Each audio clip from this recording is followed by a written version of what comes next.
Tsunade smiled as Naruto stared at the Uzumaki woman within the stasis vat. She'd just informed him they found a lead on her daughter, which verified what they expected. They worked under Orochimaru in one of his hidden labs in the south. It was near the land of water, making it quite dangerous.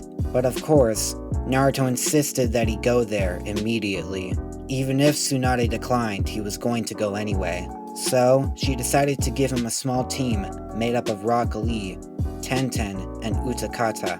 The Six-Tails Jinchuriki had declined her and Naruto's proposal to become a Leaf Shinobi, as it would be a problem if he was seen on their mission. So, he had to use a disguise and have Naruto place an extra seal on Saiken to prevent him from being detected. The team was already waiting at the village gate and were waiting for Naruto, who was speaking to the stasis tube. "Don't worry, whoever you were. I promise I will take care of your daughter when we find her." He chuckled and ran a hand through his hair. "Though, since I already have a girlfriend, we won't be rebuilding the Uzumaki clan together.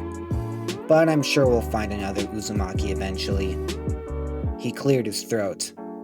"And again, don't worry. I'll make sure the two of you get to see each other one last time." Tsunade rested her hand on his shoulder.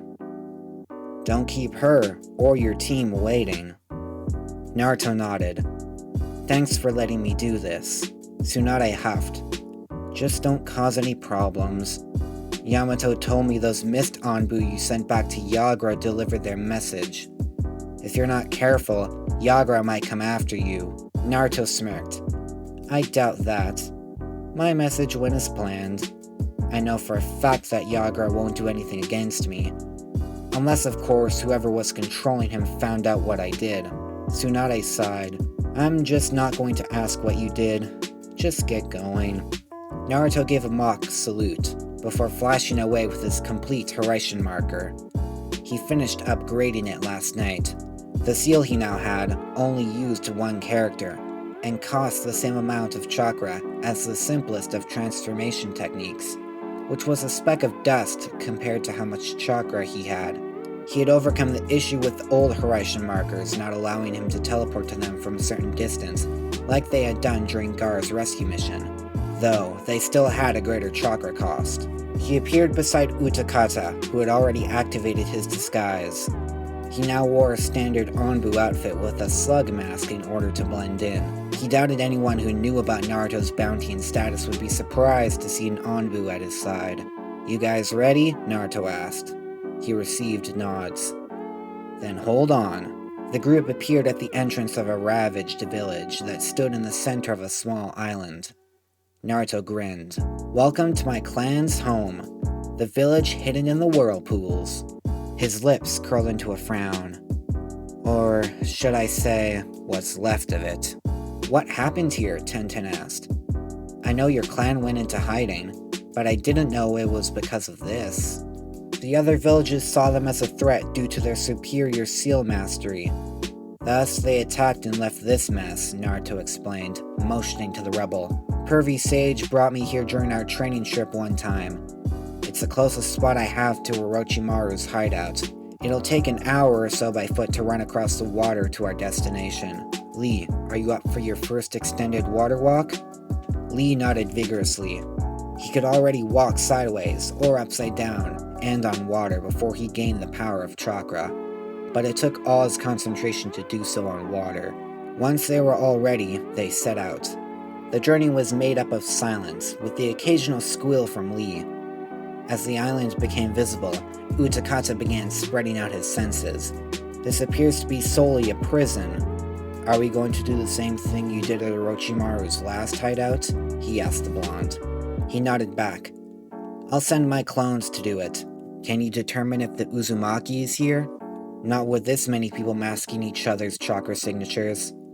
But I can tell you there is one person who has an incredibly strange chakra." Naruto raised an eyebrow. He moved closer to Utakata, raising his fist. The two Jinchuriki bumped fists, allowing Naruto access to his memories. He retracted his hand in surprise. It's natural chakra, yet slightly different. It's like he's made of the stuff. It almost reminds me of Sasuke's curse mark. Tenten was growing annoyed. You mind filling us in? Naruto gave a sheepish grin. Nature chakra is an incredibly strong form of chakra. It's present in all living things, but manipulating it is ridiculously hard, and mastering it is even tougher. This person, however, seems to harness it like normal chakra. My best guess is that he has some kind of Kekkei Genkai. Perhaps that's how the curse mark was made, Utakata suggested. He used that Kekkei Genkai power to create the curse mark, so he could use natural chakra through a host body without having to learn it himself. Naruto agreed. He's going to be a problem. If need be, I'll take care of him. But I trust you guys to do your best.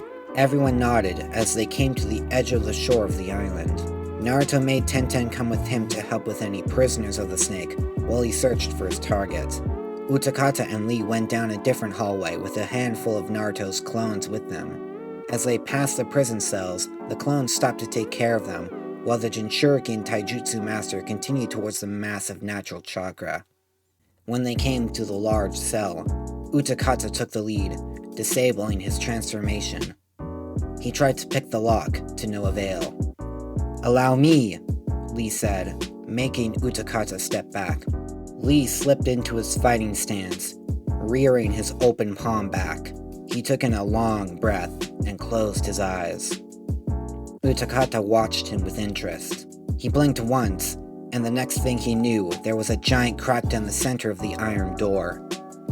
Another blink later, and the two halves were thrown against the wall. Naruto wasn't joking when he said how strong you are, Utakata said with a smirk. Lee gave him his signature smile, before being flung through a nearby wall. Utakata jumped in order to dodge his and Lee's assailant. He landed on his feet, only to have them swept out from beneath him. He caught a glimpse of spiking orange hair and dark skin before he rolled away from the large fist that left a small crater in the floor. He stood and took in the being's appearance. He was tall and bulky, and his eyes were black with pale yellow irises. He had a deranged look on his face, as his arm twisted into a surprising form. His hand transformed into a rocket-powered axe, which attempted to slice him in half. He glanced up at the top of his prison door. The name Jugo was written on the wall. "We don't want to fight you, Jugo," Utakata shouted. "I don't care. I don't know you, so I'm gonna kill you," Jugo shouted back, extending his arm to an unnatural length. Utakata brought his pipe out and unleashed a large bubble that exploded on impact with Jugo's axe fist. Lee ran up behind him and kicked him squarely in the head. It had no effect, and Jugo just batted him away with a hammer. Lee landed and jumped over him to join Utakata. "What do you think we should do?" Lee asked. Utakata created a water wall to block Jugo's advance. Saiken's tailed beast chakra is the only counter against natural chakra. I'll probably be the only one who can deal significant damage to him. Can you back me up? Lee nodded. Of course. Utakata closed his eyes and asked for Saiken's help, which he gladly gave. 2 tails worth of orange chakra covered his body, while Lee deactivated his gravity seals and threw off his weights. Jugo blasted the water wall away before charging at the 2. Utakata ran forward, waves of bubbles flying towards Jugo. He ignored the explosions they created as he grabbed Utakata. The Jinchuriki grappled with him while focusing chakra with his tails. A tiny, black orb of chakra formed between them. The tails then slammed into Jugo's back, causing a massive explosion. "Not too bad for my first tailed beast bomb," Utakata muttered as Jugo groaned on the floor. Lee appeared above the fallen man, intending to knock him unconscious. A rocket materialized on his back, aimed at Lee. He dodged the projectile but was thrown back by an extended arm. "Looks like it wasn't strong enough to kill him," Saiken chuckled inside Utakata's mind. "If I wanted to kill him, I would have to create a bomb the size of this hallway at least." "He's durable as hell," Utakata responded. "How about you use my acid? His natural chakra will heal his wounds, so he's not gonna die if you do," Saiken suggested. Utakata nodded. "Lee, hold him for a second." "Understood." Lee appeared directly in front of Jugo and shouted, delivering a punch to his chest. sending him flying against the wall. Jugo pulled himself out of the wall, only to have Lee grab his arm and twist it behind his back. He tried to transform his hand into an axe, but Lee grabbed his hand and gripped it with all his strength. Utakata brought a hand to his mouth, expelling a stream of corrosive acid that covered Jugo's body as he started to scream. Lee released his arm and punched him towards Utakata. The Jinchuriki formed a second-tailed beast bomb and ate it. Once Jugo was a foot away, he unleashed a beam of chakra that barreled into his chest. "That has got to hurt," Utakata muttered. The two watched as Jugo slowly rose to his feet. His skin was still covered in acid, but there was a hole in his torso. He seemed unfazed, and perhaps even more enraged as his wounds began to close. What do you want to do this time? He's clearly not going to go down without also taking down this entire hallway, Lee pointed out. Then we'll just have to do that, Utakata replied. Naruto's clones have taken care of the prisoners, and I doubt it really matters if we mess up Orochimaru's home. Fair enough, Lee shrugged. In that case, I'll step it up. Gate of Rest? Open! Lee activated the second level of the 8 gates, while Utakata readied a barrage of acid bubbles. Jugo growled before extending his arms to grab his enemies. Lee simply swatted the arm away, while Utakata grabbed them with his tails. His bubbles swarmed Jugo, covering him in another layer of acid. Lee vanished, delivering a flurry of punches and kicks. Jugo tried to hit back, but found that the taijutsu master was too fast for him. Even his rocket-powered attacks weren't enough. Utakata joined the taijutsu bout, adding in his 3 tails which occasionally sprayed Jugo with more acid, which was starting to be effective at preventing him from transforming his body. The walls surrounding them were beginning to fall apart, and the entire prison could feel the rumbling. On the far side of the base, Tenten was easily defending herself against some of Orochimaru's victims and underlings.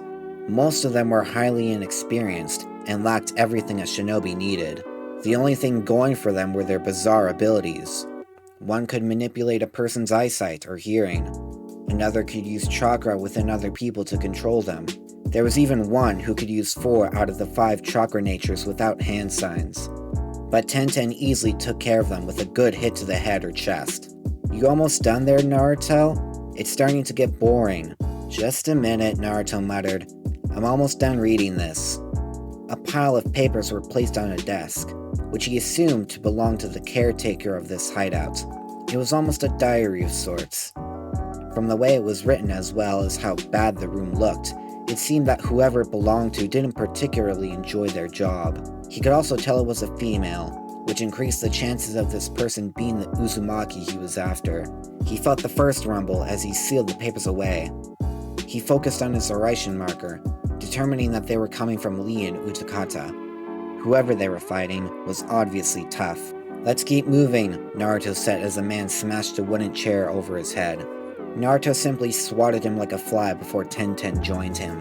Where do you think this cousin of yours is? If she works here, shouldn't she be trying to kill us? Naruto shrugged.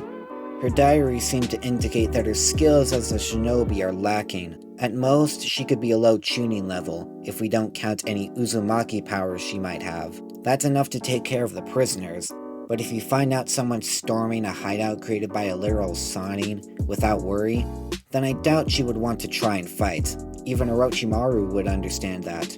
And she knows the snake can't kill her for insubordination. Tenten put her hand in front of Naruto before tossing a stone in front of them, activating a wall of spikes to shoot out a few inches away from them. Naruto nodded in thanks and looked down the long hallway. He retrieved a 3-pronged kunai from his storage scroll and hurled it down the passage. A few seconds later, they heard it connect with solid stone, signifying the end of the hall. He placed his hand on Tenten and teleported them to the kunai. The blade was embedded into a snake statue that stood beside an iron door. A safe room, maybe? Tenten said. Something like that, Naruto replied, and this snake statue must be the key to open it. Tenten began to examine it, being the more experienced with picking locks. It had a standard lock on the inside of the snake's mouth, but had no apparent way of deactivating it. The best she could think up was that perhaps the lock required a certain chakra signature to activate, alongside the physical key. Naruto sighed. Well, when all else fails, brute strength is the way to go. A Rasengan instantly formed in his hand, twice the size of a regular one. He slammed it into the door, creating a huge dent and pushing Tenten back from the force behind it. 2 more Rasengans later, and the door fell with a resounding thud. Tenten was the first to step in. Seeing that the room was quite barren, the only item inside was a large walk-in safe. I never took Orochimaru for the type to keep things in safes, Naruto whistled. Either he has it all memorized, or he just leaves it all over the place. Unless he has something he can't replace, Tenten pointed out. The girl tried to unlock the safe, but it was even tougher than the lock for the door. She even tried to blow up the hinges with explosive tags. Naruto examined it closer and discovered it was chakra metal, the same metal his and many other weapons were made of. It was very durable, and this special kind of metal was able to absorb chakra as well. Whatever's inside this must be pretty valuable, Tenten sighed. Do you think this was originally made to hold that guy Lee and Utakata are fighting? I wouldn't be surprised if it was, Naruto replied. He moved into a thinking pose as Tenten stared at him curiously. Who knows, my Uzumaki cousin might be in there cowering. And since there's no way to open it from the inside, she's stuck in there. This metal is pretty sound absorbent, Tenten pointed out, which could be why we can't hear her if she is inside. Naruto bit his lip in thought. I have an idea, but it's a long shot. It's not like we have any other choice, Tenten huffed. Naruto turned to the weapons master. I kind of hate to admit this, but when it comes to the precise sealing of objects into scrolls, you are superior to me. Tenten stared at the blonde in utter shock. Her jaw would have fallen to the floor if Naruto didn't snap her out of it. I've heard from Guy that you're able to seal objects from long range. On top of that, you can select what specific object you want to seal. What if you use that skill of yours to seal away the whole safe, but not the contents within? Tenten blinked several times before thinking it over. Not to toot her own horn, but what Naruto said was true. Precision was something she'd been focusing on for the past few months, since her fight with her comrades against Naruto. She hated having to go around the battlefield and seal away each ninja tool individually. Doing this wouldn't be any different besides the size of the object. She got to work, pulling out a storage scroll and writing an additional seal onto the side of the safe. She'd done the same with her weapons. A unique seal of her own design that automatically sealed all the weapons that had the seal into her scroll. It was one of, if not her proudest achievements. Though she knew Naruto had created much more complex arrays in his time as a ninja, a minute later she was ready to test it out. She placed one hand on the scroll and another on the safe.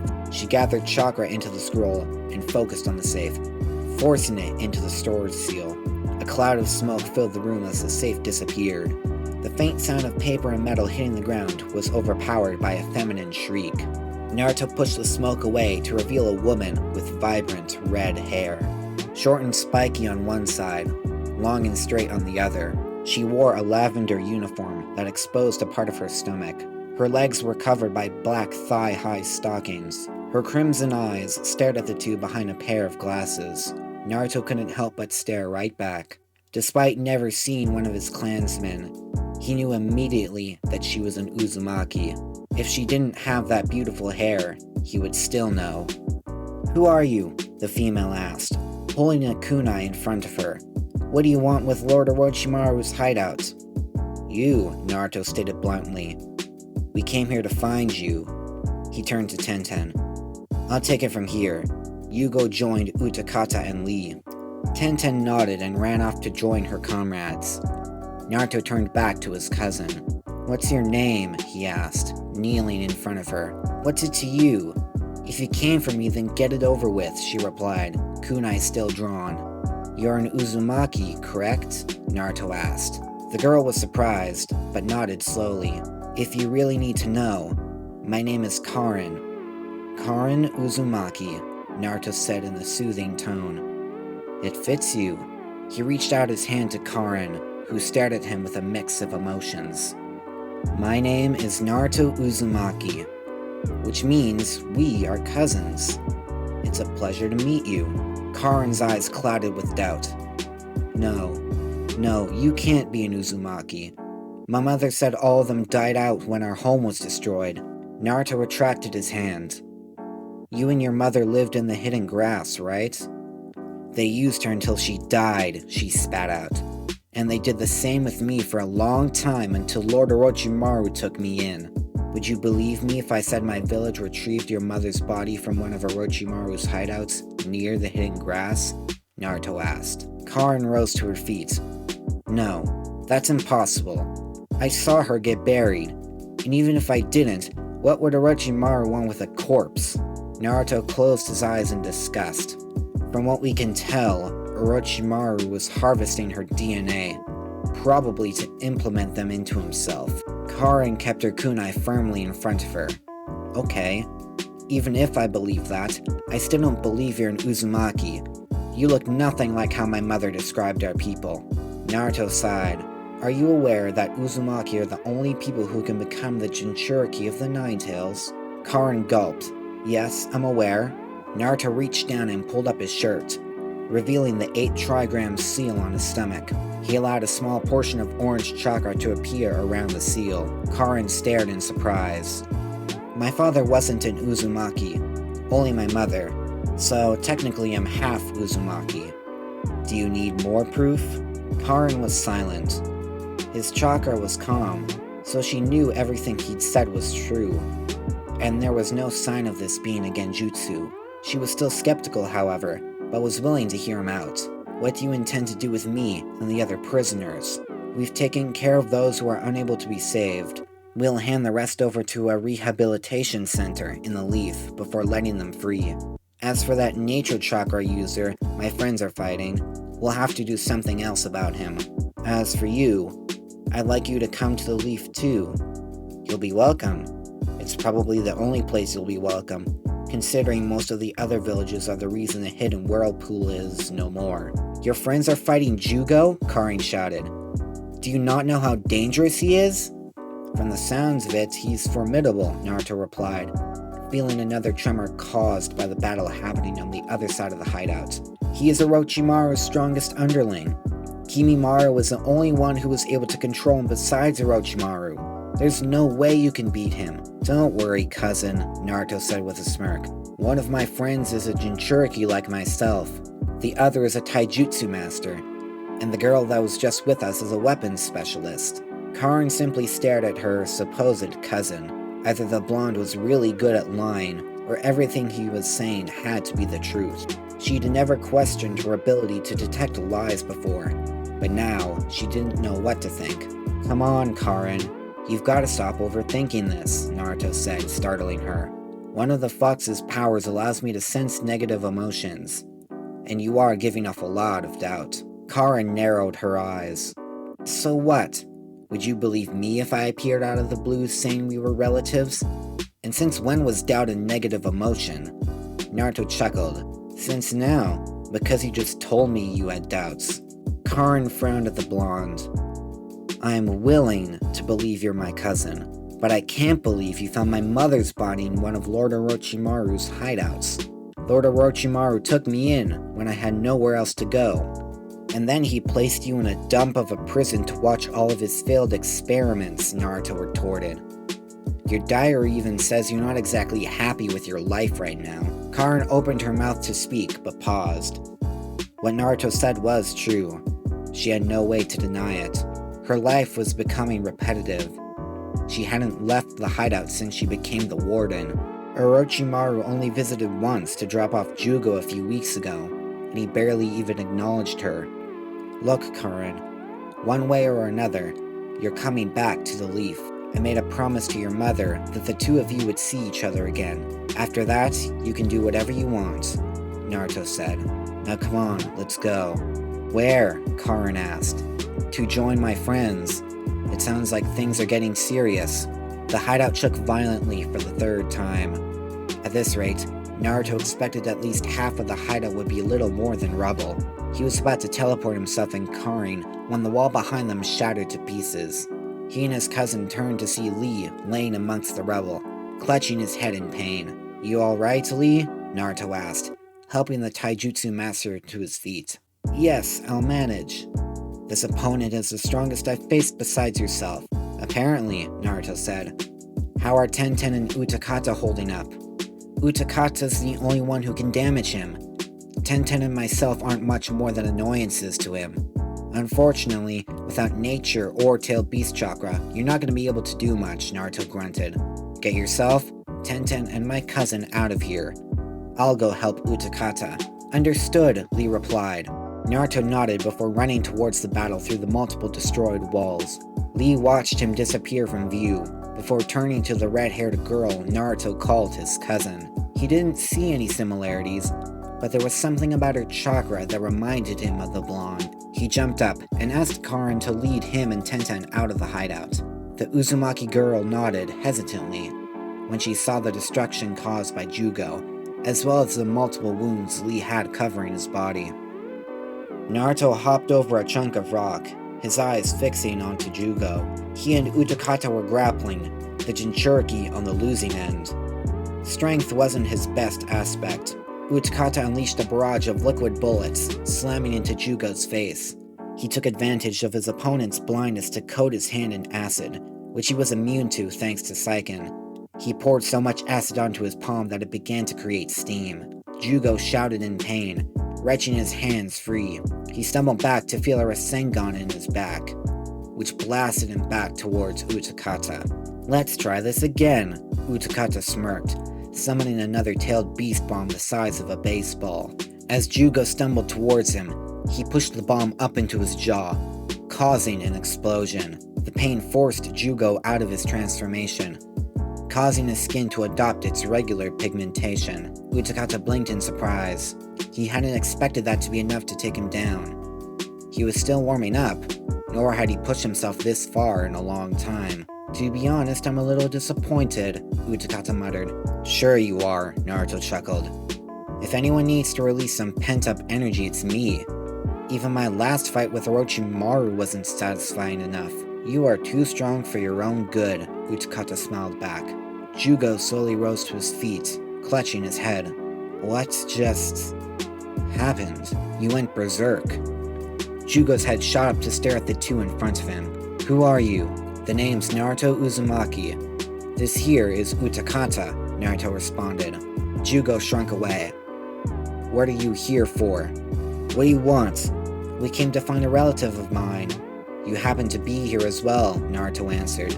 Might I ask why you are here? That prison cell you were in didn't seem strong enough to hold you long term. Jugo shook his head furiously, in an attempt to calm down. I was brought here recently by Lord Orochimaru. He said that he wanted me here for when he returned.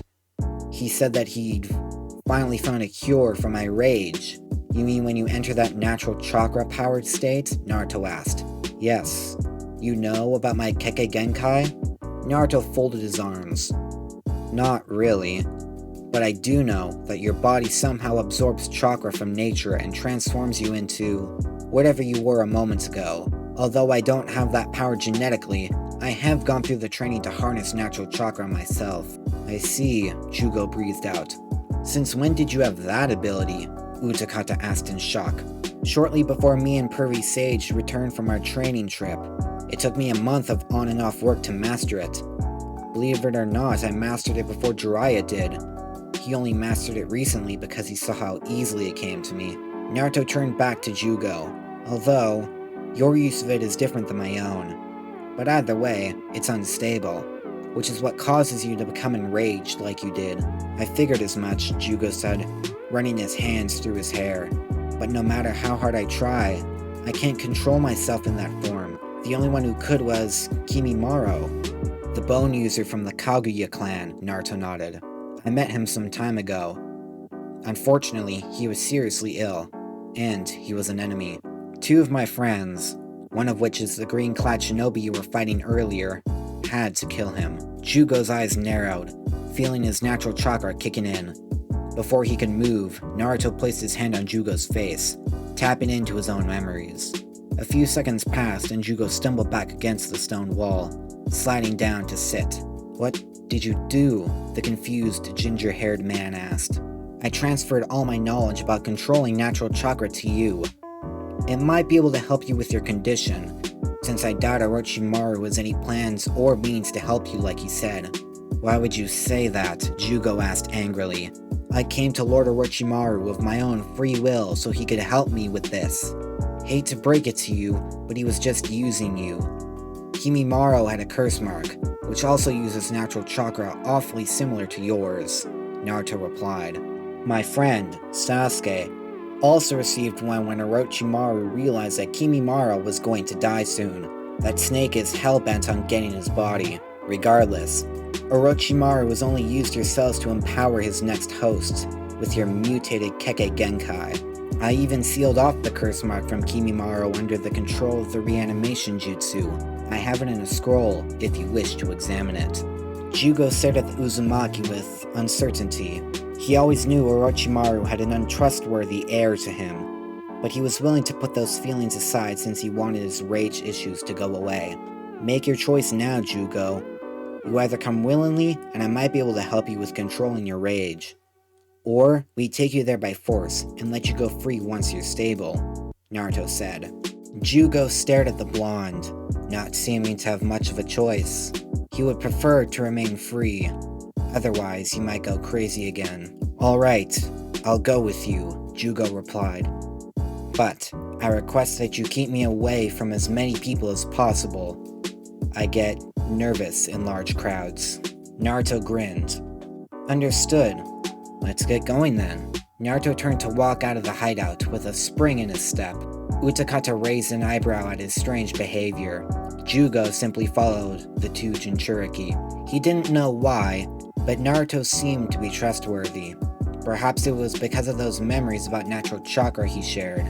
Even if he didn't trust him, he doubted he could beat him or Utakata, let alone the two together. As the exit came into view, the group could see Tenten leaning against the wall. Once the three of them had cleared the area, Naruto made a slash gesture across his throat. Tenten nodded and set off hundreds of paper bombs she'd placed throughout the hideout. It crumbled in a brilliant display of light, leaving nothing but fist-sized stones. Those explosive tags of yours have no right to be that strong, Naruto whistled to Tenten. The weapon's mistress smirked. The tags were her original design. She'd made them so powerful that they could knock a Hyuga out of their rotation technique, and they barely required any gunpowder. Utakata was also intrigued by the bombs. He'd make sure to see about producing a few for himself, much to the disappointment of Saiken. He then turned to the girl with vibrant red hair who he'd assumed was Naruto's cousin. Utakata? Meet Karin, Naruto said, swinging his arm around his shoulder. Karin? This is my fellow Jinchuriki, Utakata. Hope you two get along. Karin eyed the man suspiciously. He had a stern presence about him. A stark contrast to her cousin. He appeared to be in his mid-20s, so he was about 6 years older than her. Naruto appeared to only be 16, yet his chakra felt so much stronger. But at the same time, calming. She suddenly caught herself blushing as she watched Utakata push Naruto off him. Utakata noticed the blush as she turned away. Naruto caught it as well and started to giggle. Looks like someone's got a crush, he said evilly. Sometimes I wonder what Jiraiya taught you, Naruto, Utakata grunted. If he did, I would have forced Karin in your face, the blonde replied jokingly. Consider yourself lucky. Would you shut up? Karin shouted, embarrassed. Naruto put his hands behind his head. I was only joking. Jeez. You sound like Sakura when she was younger. Karin frowned, assuming it wasn't a compliment, which was correct. Utakata merely rolled his eyes. He doubted Karin saw him attractive, nor did he see her as such either. He assumed she just wasn't used to being in a group such as this. Living under Orochimaru must have been rough after all. Naruto clapped. Now then, let's get home. Gather around. Utakata, Lee, and Tenten placed their hands on Naruto. Jugo blinked with curiosity, but followed suit. Karin reluctantly placed her hand on Naruto's shoulder.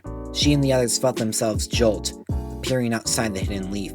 What was that? Jugo asked, feeling dizzy. I'll explain later. Utakata will lead you to Tsunade. She'll find a place for you to stay.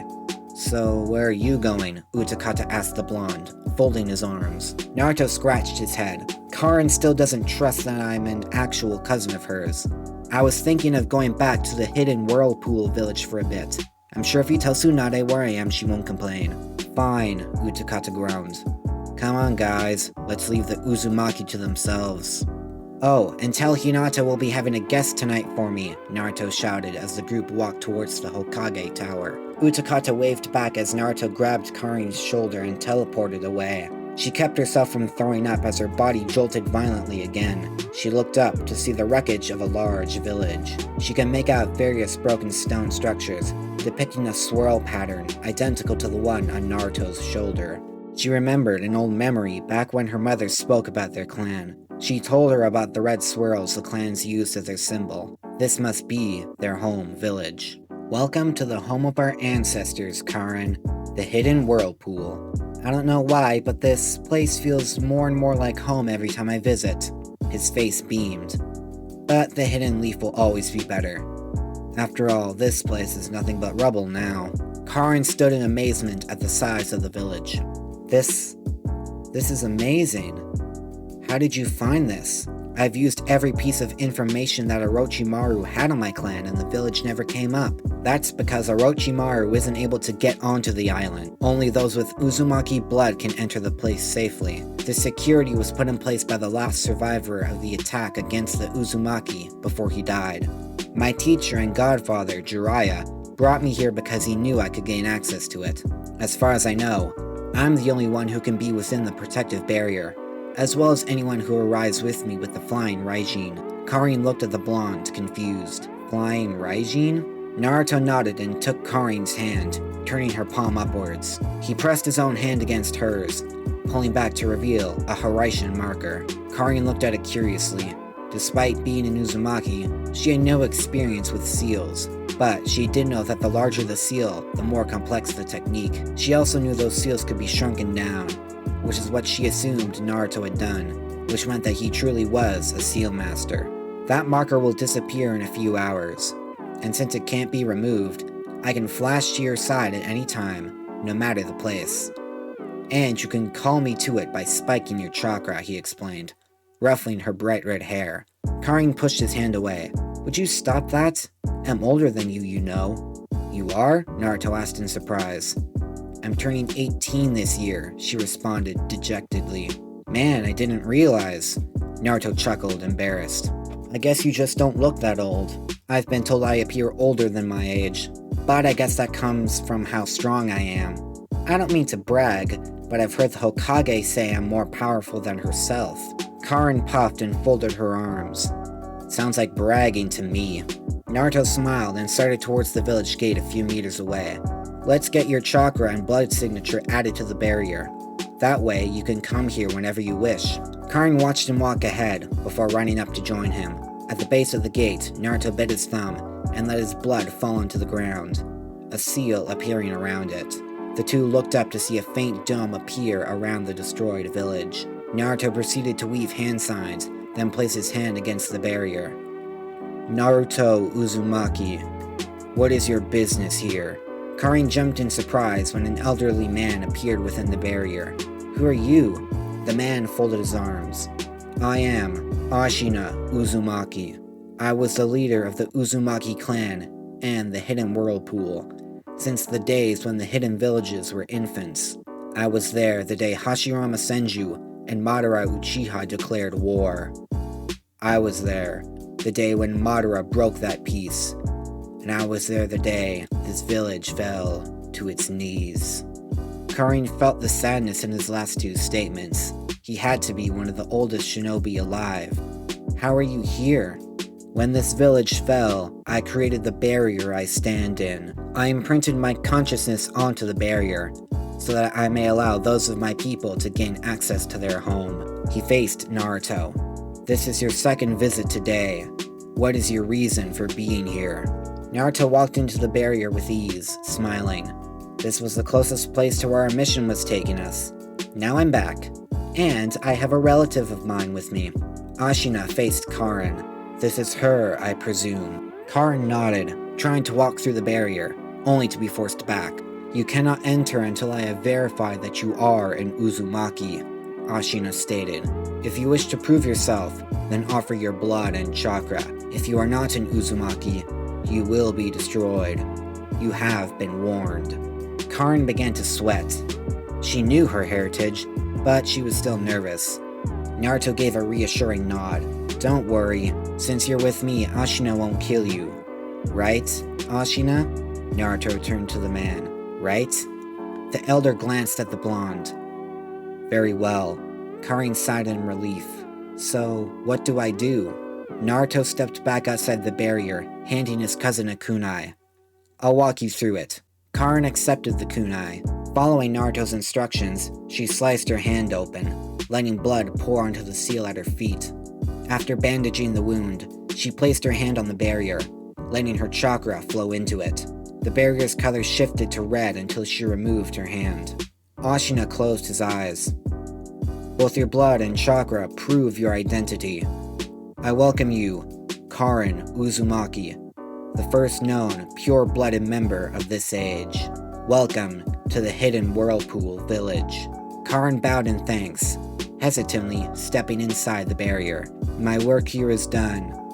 If you require my assistance, simply call for me. I can appear anywhere inside this barrier, Ashina said, bowing before disappearing. Naruto beamed brightly. I don't know why, but I'm so happy. Do you trust me now, Karin? Karin averted her gaze. Yeah, I do. Sorry for not doing so sooner. Don't worry about it, Naruto reassured the redhead. So, do you want to look around a bit? Or head back to the leaf? Is there anything to see here? Karin questioned. It's all just wrecked buildings from what I can see. The only place left relatively intact is the secret seal library under the village, Naruto replied. It has info on every seal formula, every bloodline. Basically anything you could ask for. It even has some scrolls on the various Uzumaki unique skills. Unique skills? Karin asked in confusion. Yeah, all Uzumaki have incredible life energy and massive chakra reserves, but only a few people can use those traits in special ways.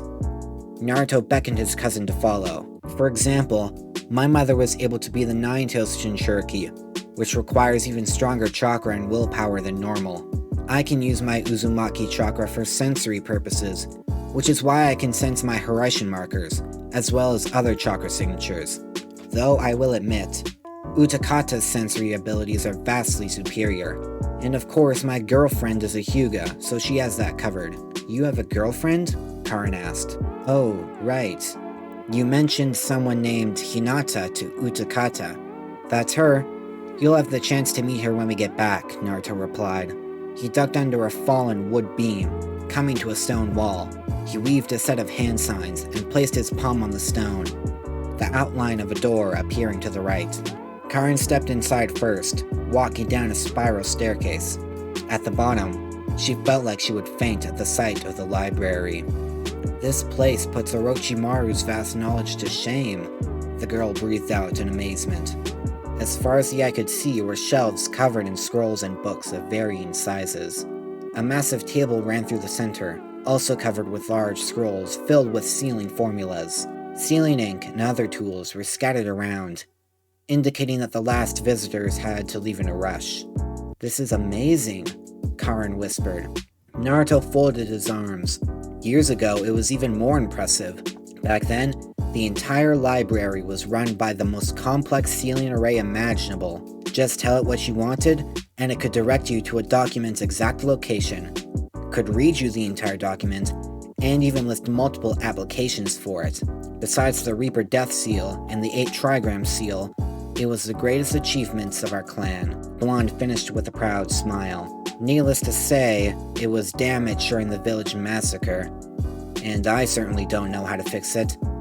Nor do I know where it is. Karin walked slowly down the hall, gazing in awe at not only the hundreds of books and scrolls, but also the intricate designs that lined the shelves and tables. She wasn't very knowledgeable about seals, but they had always interested her. Here's something you might like, Naruto called out, holding a book in his hand. This has information on all the known Uzumaki unique traits. It might tell you what yours is. Karin took the book and placed it on the table. I don't think I have any. But then again, I don't know any other Uzumaki. Well, besides yourself. Karin began flipping through the pages. The first one that caught her eye was called The Mind's Eye. Its description fit perfectly with her incredible sensory powers, including the ability to sense deceit. What about this one? Naruto pointed to one of the other pages. Adamantine chains. It says here it's a popular trait. Karin read the description. Yeah, I can use the chains. Though, from what this says, mine's incomplete. I haven't used it much, besides dealing with the prisoners under Orochimaru. Naruto nodded. Those chains are incredibly powerful. Kurama says my mother was able to hold him back with them, even though she was very close to death. I'd be wise to improve your use of them. Karin nodded, flipping through more pages until she reached the last entry. Naruto leaned over her shoulder, seeing the entry, making his eyes narrow. Heal Bite. This ability has been shown to heal even life-threatening injuries, and is also capable of quickly restoring the stamina of those healed. This technique, however, rapidly depletes the user's own chakra reserves, leaving them with a presumably permanent bite mark after each use. Due to the technique's accelerated depletion of chakra, it's dangerous for one to use this ability too regularly. This technique has only appeared in 2 Uzumaki. Naruto looked into Karin's eyes, which were covered in fog. Are you okay? Karin's head tensely turned to face her blonde-haired cousin. Her eyes were blank, unreadable. On the other hand, her expression told him everything. Your mother had that ability, and your father probably did too, which means you must have it as well.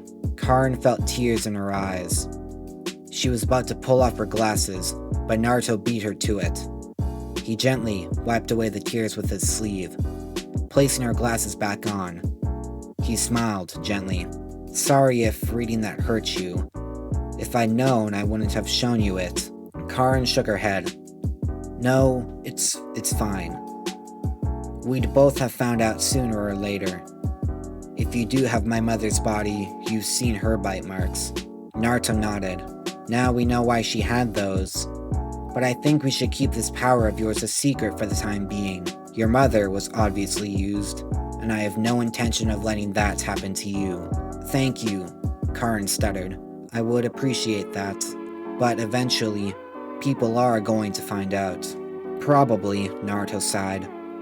But if I talk to Tsunade, she'll do everything in her power to keep it a secret. The only one you'll have to deal with is Danzo. If it comes to that, Tsunade has no quarrels with dealing with him. Karin closed the book. Again, thanks, she chuckled.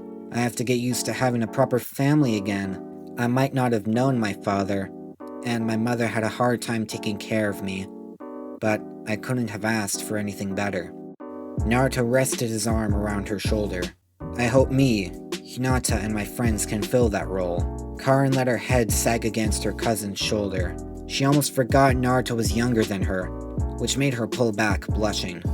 Let's get going. Okay, Naruto replied, focusing on his Horizon marker. He and Karin appeared at the village gate. The sun had just dipped beyond the horizon, casting a faint glow on the village. They walked through the gate, passing Izumo and Kotetsu, who were fast asleep. They had forgotten to close the gates, so Naruto quickly did it for them before showing Karin to the hospital.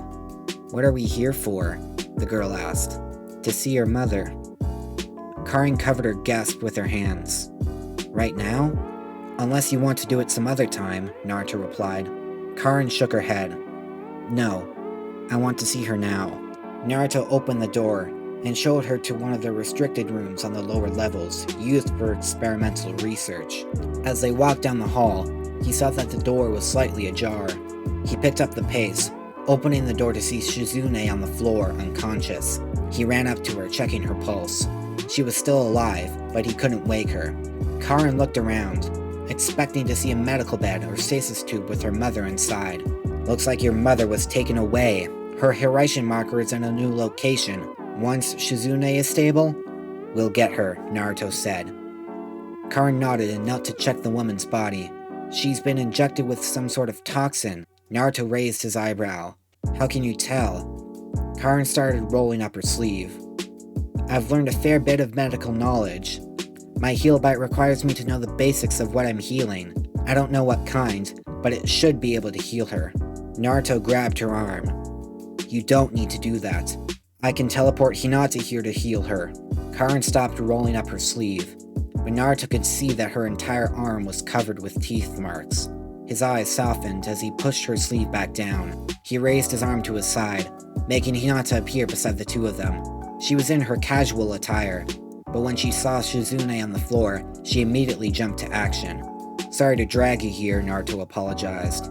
Don't worry, Hinata replied, glancing at the red-haired girl with them. You must be Karin. It's a pleasure to meet a member of Naruto's family. Karin clutched her arm. You too. Hinata had Shizune stabilized in a matter of seconds.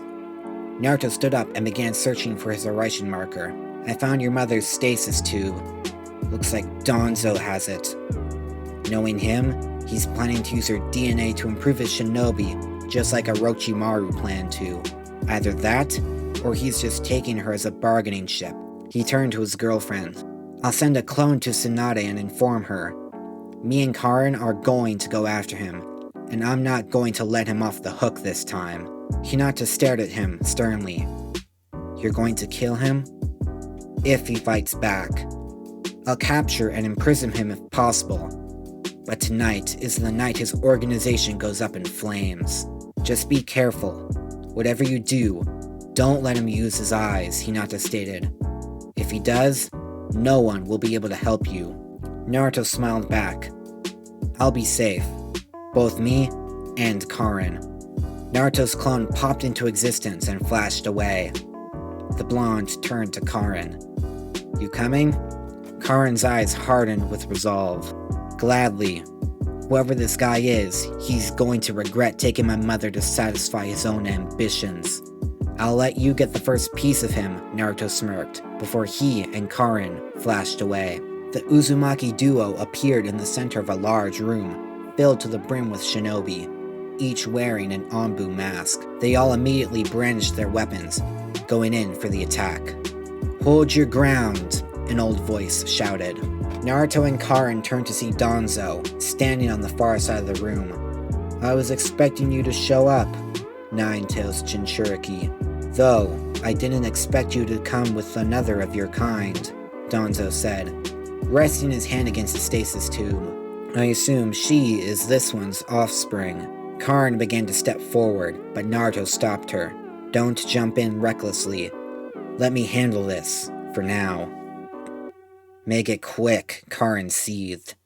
I won't be able to hold back for long. Naruto grunted and stepped towards Danzo, his shinobi moving to intercept. Danzo held his hand out, ordering them to remain still. Naruto continued until he was a few feet away from Danzo. What are you after? He asked bluntly. Danzo closed his eye. To improve my shinobi. Uzumaki DNA will be quite useful when properly integrated.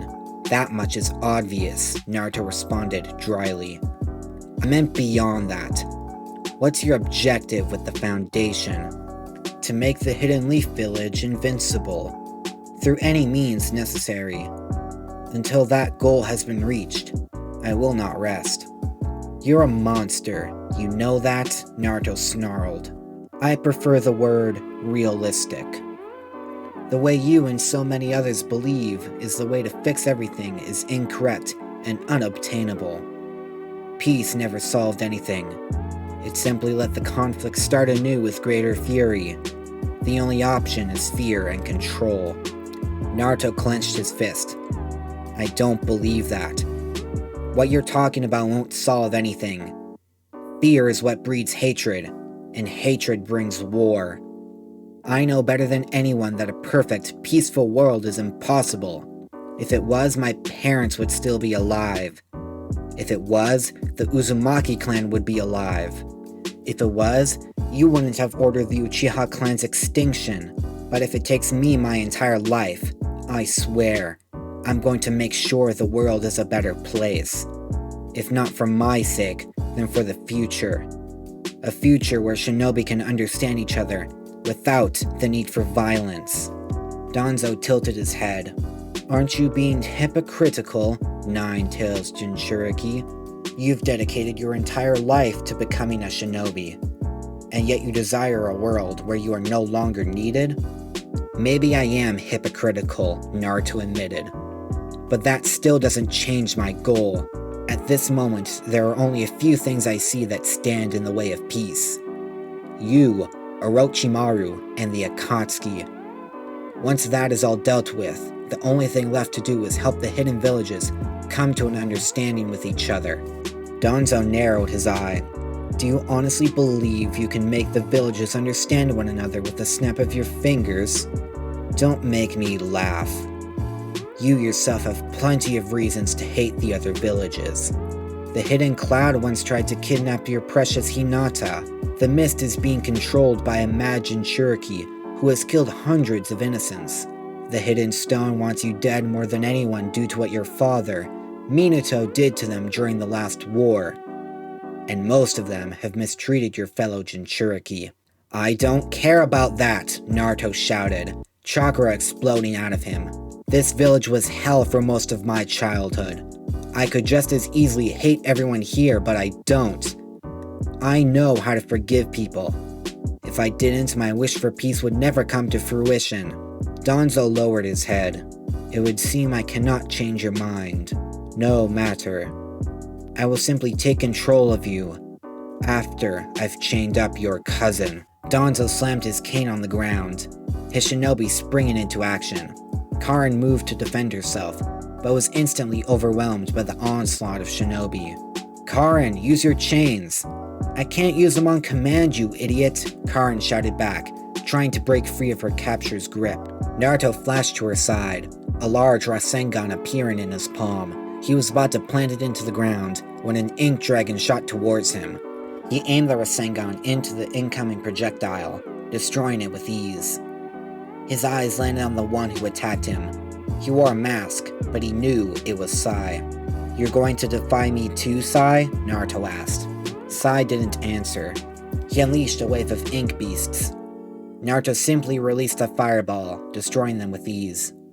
He flashed to Sai's side, grabbing his face, focusing on his memories.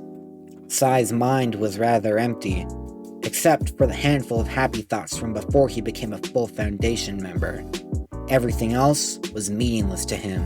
The newest memory he found was when he had joined Naruto and his group against Orochimaru. Naruto didn't understand why, but he sensed that Sai had been changed during that mission. I'll let you live, Sai. You have the potential to be saved from Danzo's influence. As for everyone else, I won't hold back on them.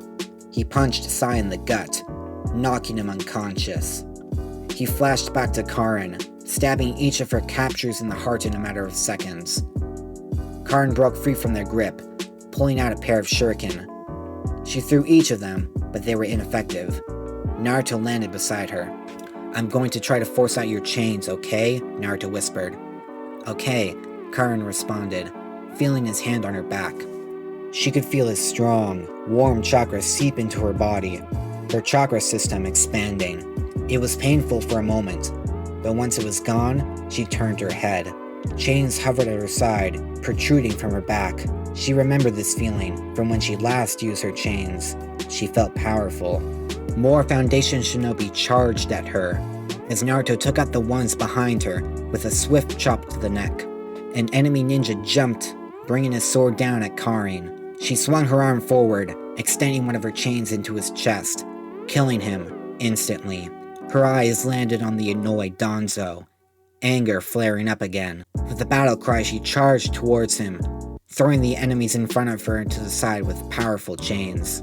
Naruto chuckled as she took out the Foundation members with relative ease. He promised Karin that she could get the first hit on Danzo, so he focused back on the others. His body lit up in flames, dashing through each of his opponents, reducing them to ashes. Hell's Fire Dash was as useful as ever. Within half a minute, the room was empty except for the ashes of his enemies. He flashed over to Sai and sealed him away, then turned to watch Karin. Danzo was easily dodging her attacks. Even as an old man, he was an impressive fighter. Karin sent her chains into the ground, putting Danzo on guard. The chains erupted out of the floor, wrapping around Danzo. Karin charged at him, her fist extended. Danzo tried to pull himself free. surprised at how strong the chains were. Karn's fist went into his face, phasing through him like he was untouchable. Her chains phased through his body as well, revealing that he was an illusion clone. Karn snarled, her head darting in every direction in search of him. Danzo appeared behind her, kunai pressed against her throat. "You can still be useful to me dead, though I would prefer to keep you alive," Danzo stated. "Your Uzumaki DNA will be useful for reproductive purposes." Karin growled. Without hesitation, her chains flew at Danzo's back. Danzo's eyes widened as the chains barreled towards him, forcing him to substitute with a log. The chains turned the log to fragments. Danzo appeared between her and Naruto, who stood there, watching. "Are you not going to help her?" Danzo asked the blonde. "I'll let her have the first hit. After that, you're all mine," Naruto replied, blankly. Danzo blocked Karin's next attack with a kunai, defending himself with ease. He had to admit, Karin was slightly stronger than what he expected, but she was still new to using her chains, which gave him the advantage. Wind style. Vacuum blast barrage. Blades of condensed wind shot towards Karin's incoming chains, knocking each one to the ground. Karin steeled herself, charging directly at Danzo. The Foundation member sighed, readying another jutsu. Before he could fire it off, he felt a fist travel through his chest, followed by a barrage of chains. He looked up to see Naruto standing where Karin once stood. "I never said I wasn't going to help," Naruto smirked as Karin pulled her fist out of Danzo's chest. "I just said I wasn't going to attack." Naruto expected Danzo's body to fall to the ground as Karin wrenched her chains free of his flesh. But when Danzo smirked, he knew this wasn't over. He flashed to Karin, then to her mother's stasis tube. As Danzo seemingly appeared out of thin air in front of him, he stared into Karin's red eyes. "You got the first hit. Now please, stay out of this." "Why?" Karin asked. "Because you're family, and I'm not letting you die yet," Naruto replied. "I'll see you once this is over." With that, Naruto teleported Karin and her mother's stasis tube back to the hospital room with Hinata before turning to face Danzo. "That's an impressive trick you pulled off," Naruto smirked. "How long can you use that ability per Sharingan?" "So, you are aware of Izanagi?" Danzo asked. "Then you know there was no use challenging me." Naruto chuckled, making Danzo tense. "I know it has a limit, and even with your Hashirama implants combined with the Sharingan, you can only use Izanagi for a few seconds per eye. All I have to do is wait for the time limit to run out before killing you again." Danzo accepted Naruto's words, revealing his arm where 10 Sharingan were implanted. One of them was already starting to close. Danzo readied himself for combat, knowing that this fight may result in him having to use Koto wa Matsukami, but it was safer to use that than risk dying. Naruto raised his hand, lightning crackling in his palm and across his arm. Scattered Thunder Spear. 9 blades of electricity shot towards Danzo. He raised the mud wall, blocking one. He unleashed a fire dragon, taking out 2 more. He narrowly dodged the 4th, allowing the 5th to graze his shoulder. The remaining 4 surrounded him, forcing him to retreat underground. The lightning fizzled out as Danzo reappeared a few feet away.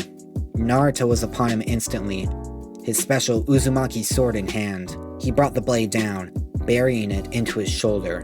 Seals sprung from the sword, wrapping around Danzo. He couldn't move as Naruto finished him with a stab to the heart.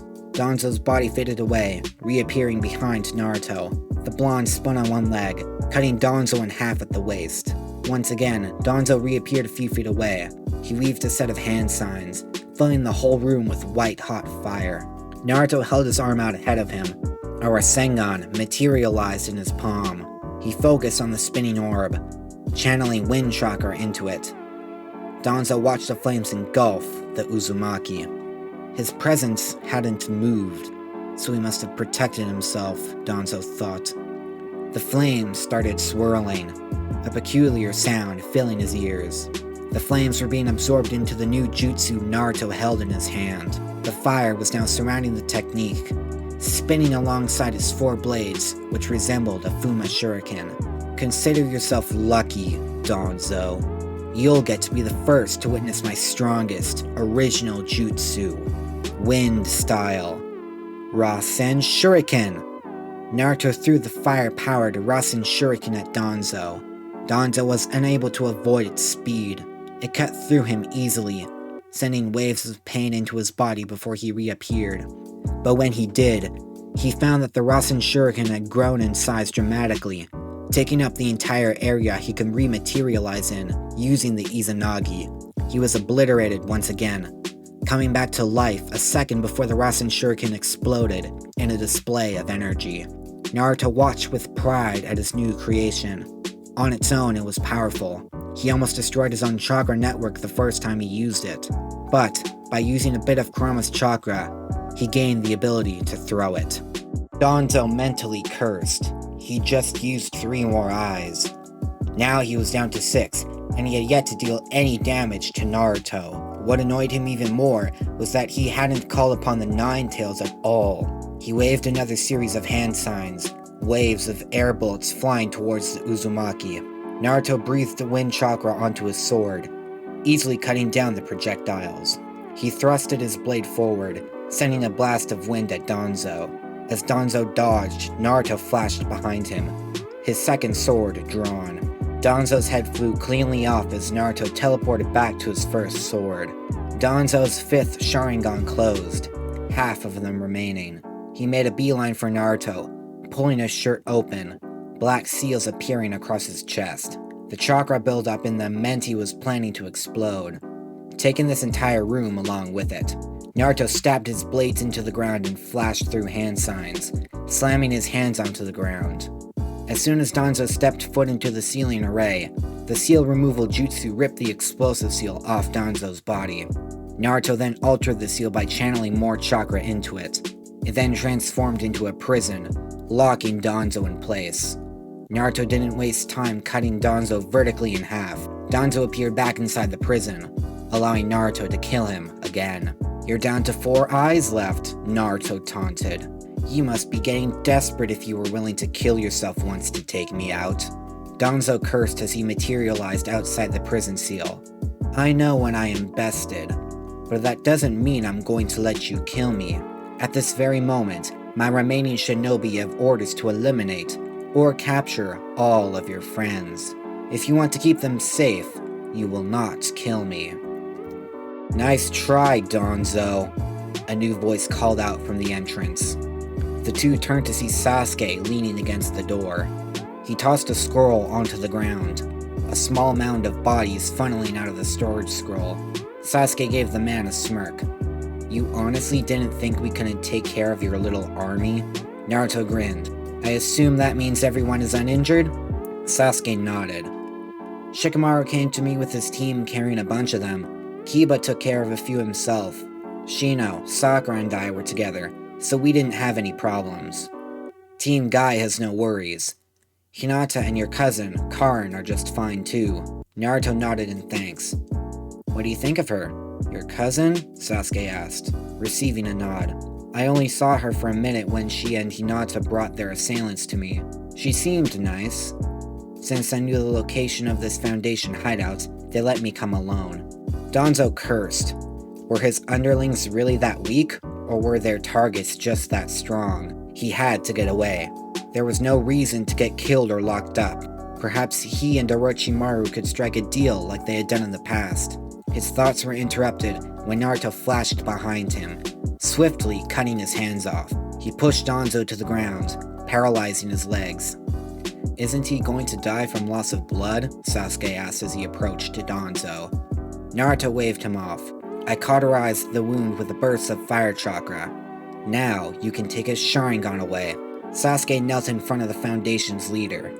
"I have a better idea. I can let the Reaper take care of him, and let him keep the eyes. That way, I'll have fulfilled the first part of our contract." Naruto stepped back and let Sasuke activate his own Sharingan. "This is your last moment alive, Danzo. This genjutsu will kill you, and you won't be able to come back. Do you have any last words?" Danzo glared at the Uchiha with anger, his ki unintentionally leaking out of him. "Fine then. Behold," Sasuke bellowed. Reaper Death Glare! Danzo's face turned pure white, his body collapsing to the ground. Sasuke stood, the Reaper appearing at his side. Reaper, I give you the fourth Sharingan in Danzo's shoulder. I will keep the one that belonged to Shisui. That fulfills the first half of our contract, doesn't it? The Reaper nodded, reaching down and plucking the eyes from Danzo's arm. Do you wish for this man to die from this experience? Sasuke nodded. The Reaper, in his newly obtained Sharingan, disappeared back into Danzo's body, beginning the Genjutsu. A few minutes went by, and Danzo stopped breathing. He was gone forever. Sasuke removed the bandages around his face, carefully plucking Shisui's eye from his skull. Naruto shivered in disgust as Sasuke placed the eye in a small stasis tube. What should we do with his body? the Uchiha asked. We'll deliver it to Tsunade. She can decide what to do after that, Naruto responded. Could you handle that for me? I promised Karin I will let her talk to her mother, and I plan to keep that promise. Sure, I can do it for you. Sasuke paused. There's something you should know. Naruto folded his arms. Make it quick. Sasuke sighed. While we were in the land of waves the other day, Itachi appeared in front of Sakura and gave her a message. He said that we'd be seeing each other in a week and a half. Naruto frowned. The same day as the Kage Summit. Do you think he's going to attack with the Akatsuki? Uncertain, Sasuke replied in annoyance. It could be just him. Either way, I'm going to fight him. Naruto nodded. I understand. We can talk about this more tomorrow. I'll see you then, alright? Sasuke nodded back before Naruto flashed away. He turned back to Danzo's lifeless body. At last, one of the many thorns in the leaf's side was down for the count. And he'd fulfilled the first part of his contract with the Reaper. Now, he just had to kill Orochimaru. He relished the thought as he sealed away Danzo's corpse and vanished in a lightning-styled body flicker. Naruto appeared at Karin and Hinata's side outside the hospital. His cousin jumped at his silent arrival. Are you two alright? Did Danzo's underlings hurt you? The blonde asked. Hinata shook her head. We're just fine. Naruto let out a sigh of relief. Now, one more problem was taken care of. With Danzo out of the picture, Tsunade no longer had to deal with insubordination. He would have to decide what happened to Sai. He figured the pale boy had a chance to reintegrate with society, but didn't know how to go about it. Perhaps he could have Sai meet Jugo. The latter's nature transformation seemed to be linked to his emotions. Perhaps Sai can impart some of his foundation teachings onto him, while at the same time Jugo could help him become more social. He shook his head, deciding to worry about it later. He turned to Karin. Do you still want to talk to your mother tonight? Or wait for tomorrow? Karin clenched her fist. I want to see her now, if that's alright. Naruto nodded. Hinata handed him the scroll she placed the body in before saying a goodbye to the two Uzumaki. Naruto led Karin back inside the hospital, walking into one of the spare rooms. He placed a seal on the entrance so no one would disturb them. He then placed the scroll on a medical bed. He then produced a clone which lay down on another bed. This technique requires a DNA sample of the person you wish to summon, Naruto explained to Karin. Do you want to keep some extra from your mother? A few strands of hair will suffice. Karin closed her eyes, thinking long and hard. When she came to her decision, it took some force to speak out. No, I only need to see her once. After that, she'll be able to rest in peace, knowing I'm alive and safe. Naruto gave her a warm smile, turning back to the scroll. He released its contents, a body appearing on the medical bed. He then began performing hand signs. My shadow clone will act as the conduit between the living and the dead. Once its chakra runs out, your mother's time will as well. He stared directly into Karin's eyes. Make the 12 hours you'll have together meaningful. Karin nodded firmly. Naruto nodded back and placed a hand on his clone and Karin's mother. The corpse began to break down, the paper-like pieces surrounding the clone's body. Within a minute, the pieces had formed a feminine body, covered in the same clothes Karin remembered her wearing the last day she saw her alive. Her original body was gone, meaning that the next 12 hours were going to be her last moments in the living world. Naruto stepped back and let Karin walk up to her mother, who still laid on the bed. Her eyes fluttered open, adjusting to the light. Karin's hand brushed against her own, making her gaze turn in her direction. She looked up at the girl, red hair and eyes with glasses. Her hand slowly rose to touch her daughter's face. She felt tears sliding down her cheeks. "It's me, Karin, my daughter. It's been a long time," she said sweetly through her own tears. As she rose to a sitting position, Karin couldn't stop herself from flinging her arms around her mother. The tears came in waves, the cries of both happiness and sadness following soon after.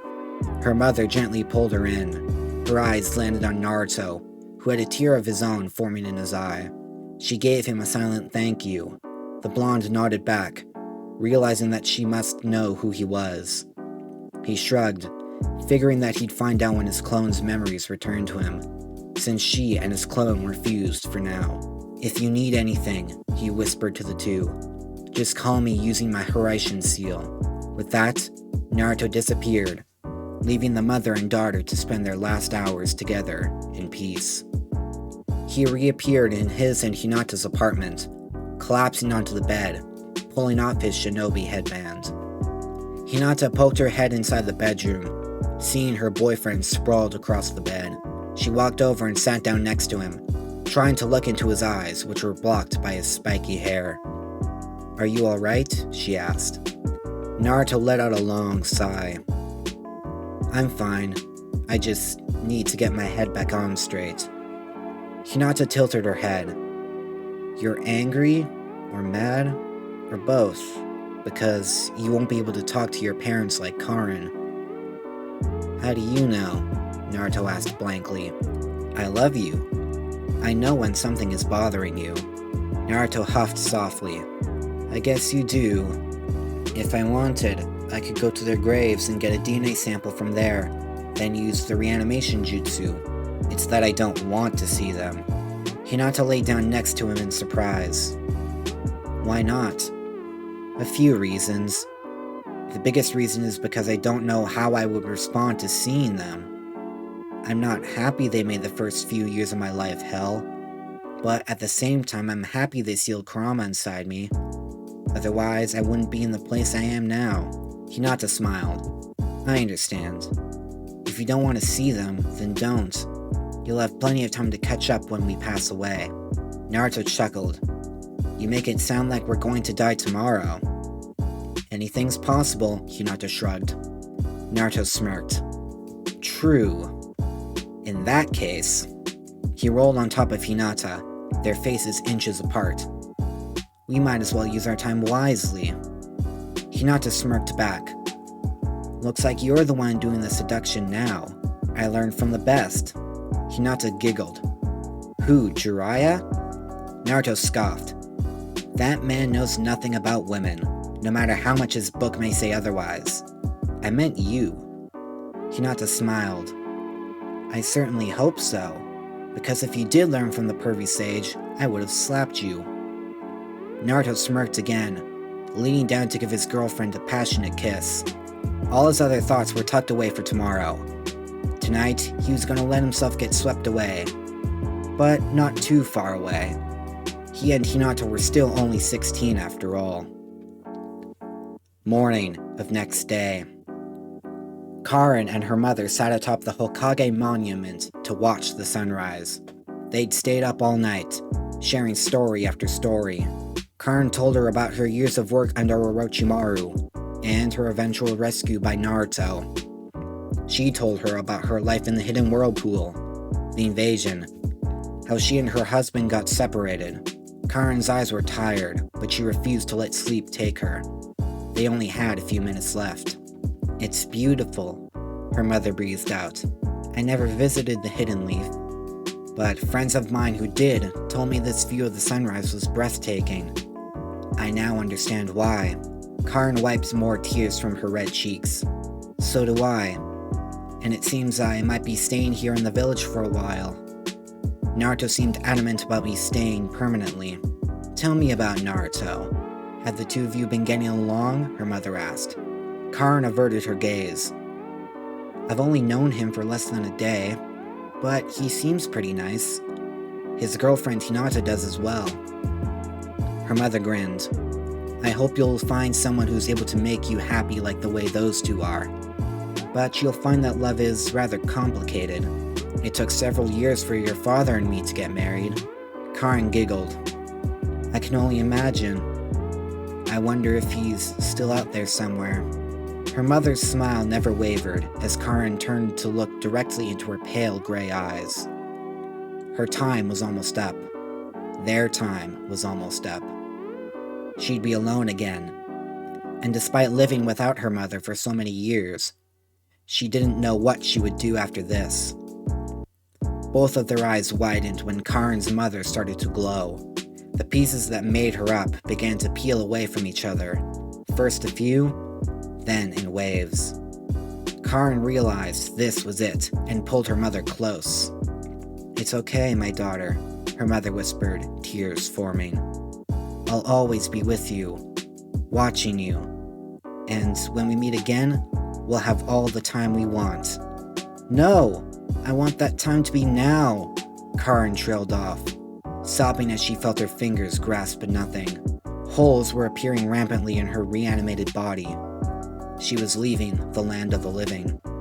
Look at me, Karin, her mother asked. Karin forced her head to tilt upward. Her mother's eyes held nothing but love, even as one started to fade away. Her smile shone even brighter than the rising sun. She wanted to look away, thinking that if she did, her mother would last for just a few more seconds. But her mother held her head still. I love you, Karin. I always have, and I always will. Karin forced her face into a sad smile. I love you too, Mom. At last, the remains of her body flew apart, her smile vanishing soon after. Karin tried to grab the floating pieces to no avail. Her mother was gone. Truly gone. Her knees buckled, making her fall to the ground.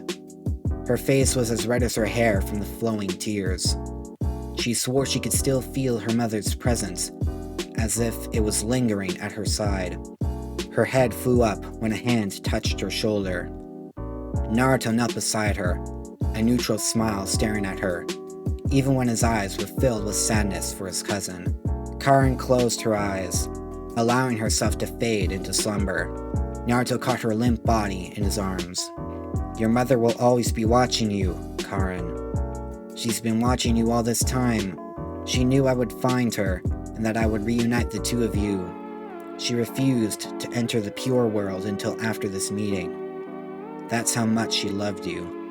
Naruto picked up the unconscious form of Karin, slowly walking away from the Hokage monument as the last of the sun rose from the horizon. If you like what you just heard, consider hitting the subscribe button and bell icon to get notified about new videos. If there's a part you've missed, then check out the entire playlist on screen. If you like this story, please share it with your fellow anime lovers. Any support helps a lot. That's all for now. This is Ninja Kai, disappearing in a golden flash.